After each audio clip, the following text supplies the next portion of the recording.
Police और JMM इस मामले को लेकर मुखर हो चुकी है। अब बात करते हैं कि आपके मकान में रहने वाला किराएदार भी आपकी खुशियां छीन सकता है। पैसे की खातिर वो आपके बच्चे की जान भी ले सकता है।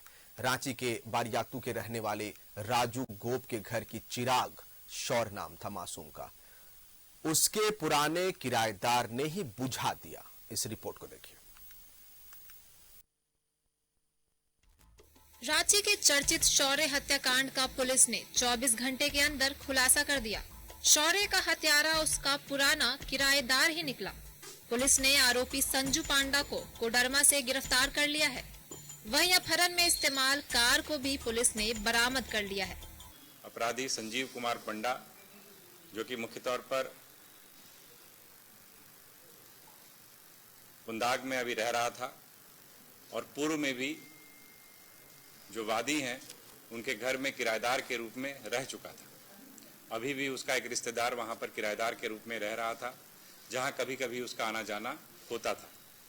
उसकी आर्थिक स्थिति ठीक नहीं थी, जैसा अभी तक अनुसंधान में आया है, और चूंकि वह किराएदार के तौर पर वहां रह चुका था, तो वैसे में जो वादी हैं उनसे वह एक तरीके से वाकिफ था, उनकी आर्थिक स्थिति से वाकिफ था। इसको ध्यान में रखते हुए उसको ऐसा लगा कि अपहरण करके उनसे फिरौती के रूप में पैसे वसूले जा सकते हैं। लेकिन अपहरण के पश्चात जब वह अपहृत को अपने साथ ले जा रहा था, तो उस दौरान चूंकि इनका पूर्व से परिचय था, तो अपहृत बच्चे के द्वारा इनकी पहचान कर ली गई। इसके अतिरिक्त बच्चा अपने तरफ से प्रतिरोध भी कर रहा था। उस दौरान अभियुक्त ने, जैसा अपने स्वीकारोक्ति बयान में कहा है, उसके द्वारा उस बच्चे की गला घोंटकर हत्या कर दी गई। आरोपी संजू पांडा कोडरमा का रहने वाला है। पीड़ित राजू गोप के यहाँ उसकी बहन और बहनोई किराए पर रहते हैं। कुछ दिनों तक आरोपी भी बहन बहनोई के यहाँ रहता था, जिससे वह शौर्य से काफी घुल मिल गया था। कर्ज में डूब जाने पर आरोपी संजू पांडा ने शौर्य के अपहरण की साजिश रची। शौर्य का अपहरण भी कर लिया, लेकिन पहचान उजागर होने के डर से उसकी हत्या कर दी। पूरे साक्ष्य इसमें संकलित किए जा रहे हैं। इस मामले को हम लोग स्पीडी ट्रायल पे भी लेंगे, क्योंकि जिस प्रकार का एक जघन्य अपराध एक बच्चे के साथ इस व्यक्ति के द्वारा किया गया है, उसमें हम लोग स्पीडी ट्रायल करा करके जितनी से जितनी जल्दी हो सके, कानून के अनुसार जितनी कड़ी सजा हो सके, कड़ी से कड़ी सजा हो सके, वो कराने का हम लोग पूरा प्रयास करेंगे। रांची पुलिस हत्याकांड की स्पीडी ट्रायल कर जल्द से जल्द आरोपी को कड़ी से कड़ी सजा दिलाने की कोशिश में जुट गई है। इसके लिए तमाम सबूत जुटा रही है। अब देखना है कि आरोपी को सजा दिलाकर पुलिस कब तक पीड़ित परिवार को इंसाफ दिला पाती है। न्यूज़ 11 भारत के लिए रांची से रानी गुप्ता की रिपोर्ट। सहयोगी इमरान हमारे साथ लाइव जुड़े, उनका रुख कर लेते हैं। इमरान, इस खबर ने लोगों को झकझोर कर रख दिया, खासकर उन लोगों को जो अपने घरों को किराए पर देते हैं। यानी कि किराए पर देने से पहले कई बार अब सोचना पड़ेगा कि ऐसे किराएदार होते हैं। देखिए, उस घर के चिराग को ही बुझा दिया। इमरान,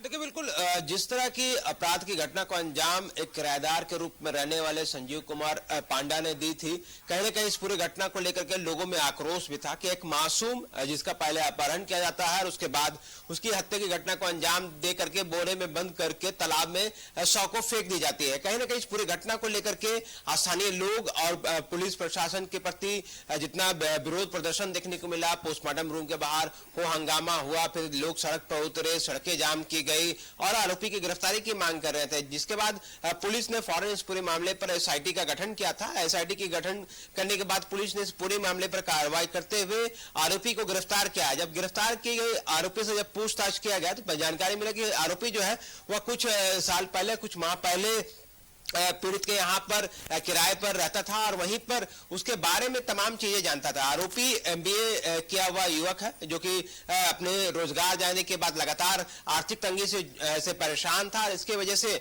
अपराध की घटना को अंजाम देने के फिराक में था और इसी को लेकर के उसके दिमाग पर उस मकान मालिक के बेटे तक पहुंचा, जहां पर उसे मालूम था कि उस मकान मालिक से अगर वो उनके बेटे का वो अपहरण कर लेता है तो बदले में फिरौती के रूप में एक बड़ी रकम जो है वो मिल सकती है, जिसके बाद पूरी घटना की कहानी रचने के लिए आरोपी ने किराए पर एक कार लिया, कार के लेकर के उसके घर के बाहर लगा दी गई और उसके बाद आरोपी ने ही बच्चे को अपने पास बुलाया, जो कि बच्चा पूर्व से परिचित था, उस घर पे वो किराएदार के रूप में रहता था, तो बच्चा अक्सर उससे मुलाकात होती थी। जैसे ही बच्चे को कार में बैठा करके कार को बंद किया गया, बच्चे जो है कुछ दूर जाने के बाद ही हो हंगामा करना शुरू कर दिया गया। और जो पुलिस ने जानकारी दी है कि घटना के कुछ ही घंटे के भीतर ही बच्चे की हत्या घटना जो है वो अंजाम दे जा चुकी थी, क्योंकि बच्चा आरोपी को पहचानता था। आरोपी इस बात से डरता था कि अगर बच्चे को यहां से जाने दे दिया गया अकेले तो कहीं ना कहीं वो सारी बातें परिजनों को बताएगा और परिजन फिर पुलिस को, और फिर पुलिस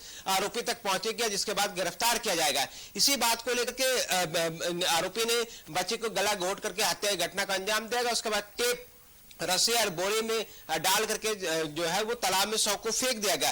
तो ये पूरी कहानी जो है वो आर्थिक तंगी से जो परेशान युवक है उन्होंने अपराध की दुनिया में कदम रख करके अपहरण की घटना को अंजाम दिया और एक मासूम को मौत के घाट उतार दिया गया। कहीं ना कहीं शॉर्टकट से एक बात तो साफ है, जो कहते हैं बड़े बुजुर्ग कि शॉर्टकट से आप ज्यादा दूर तक नहीं जा पाएंगे। ज्यादा पैसे कमाने के लालच अगर आपके मन में है और शॉर्टकट के जरिए और अपराध दुनिया के जरिए आप ये सारी चीजें सोच रहे हैं, तो कहीं ना कहीं उसके अंजाम जो है आपको भुगतना पड़ेगा और यहीं पे भुगतना पड़ेगा। जिसके बाद पुलिस ने उसके गिरफ्तार किया, सलाखों के पीछे भेजने का काम भी किया गया। तो इन सारी चीजों को देख करके अब वो लोग भी परेशान है जिनके घरों पर किराएदार के रूप में लोग रहते थे। हालांकि जो पीड़ित परिवार है वो इस बात को वो अंदाजा नहीं लगा पा रहा था कि जो व्यक्ति है वह वही व्यक्ति उसके बच्चे का अपहरण कर सकता था, जिसके घर पर कुछ दिन या कुछ माह पहले किराए के रूप में व्यक्ति संजीव कुमार पांडा जो है वो रहा करते थे। तो कहीं ना कहीं इस पूरी घटना को लेकर के अब भी परिजन जो है वो काफी सदमे में, क्योंकि घर का एक मात्र पुत्र था, एक लौता पुत्र था जो अब इस दुनिया में नहीं है और सही से उसने दुनिया भी नहीं देखी थी। कहीं ना कहीं इस पूरी घटना को लेकर के आसपास के लोगों में भी मायूसी साफ तौर से देखी जा रही थी। शायद यही वजह है कि एक समय रहते अगर पुलिसिया कार्रवाई या युवक के द्वारा, अपराधी के द्वारा अगर बच्चे को नहीं मारा जाता और पुलिस उसे बरामद कर लेती तो कहीं ना कहीं आज जो माहौल जो गमगीन है वो कुछ और होता।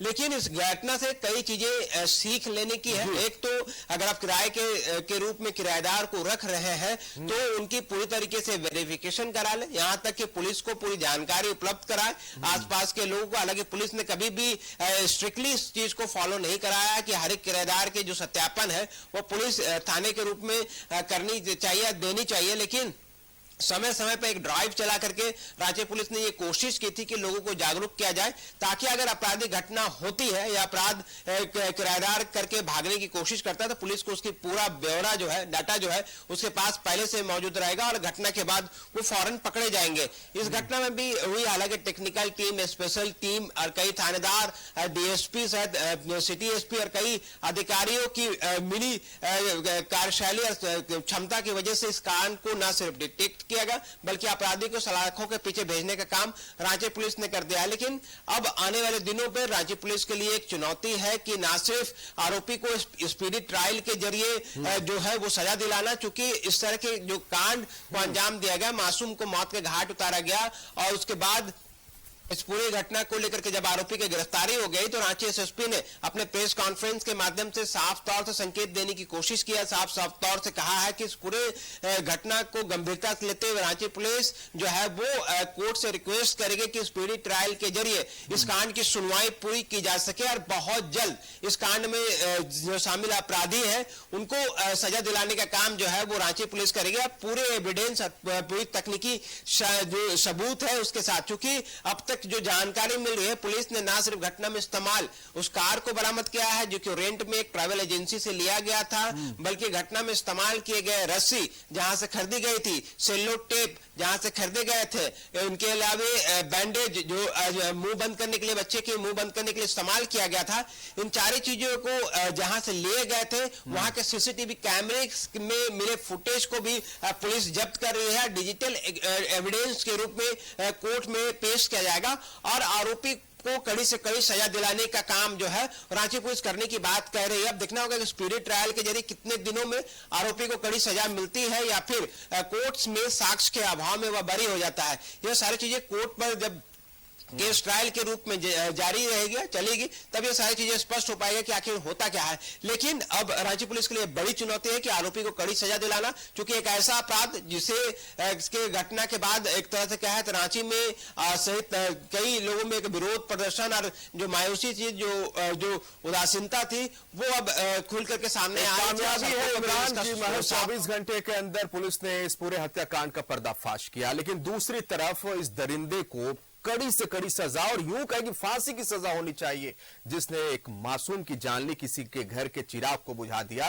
और एक ये भी होता है, निश्चित तौर पर आपने बड़ी बात कही कि जो रेंटर्स होते हैं, रहते हैं, कई बार दफा क्या होता है कि जो लैंडलॉर्ड होते हैं उनसे मिल जाते हैं, आदान प्रदान काफी चीजों का होता है, बहुत अच्छे भी होते हैं रेंटर्स, लेकिन कुछ के इतने खतरनाक मंसूबे होते हैं संजू पांडा की तरह। उनसे लैंडलॉर्ड्स को, मकान मालिक को होशियार रहने की जरूरत है। बहुत शुक्रिया आपका इमरान, तमाम जानकारी के लिए।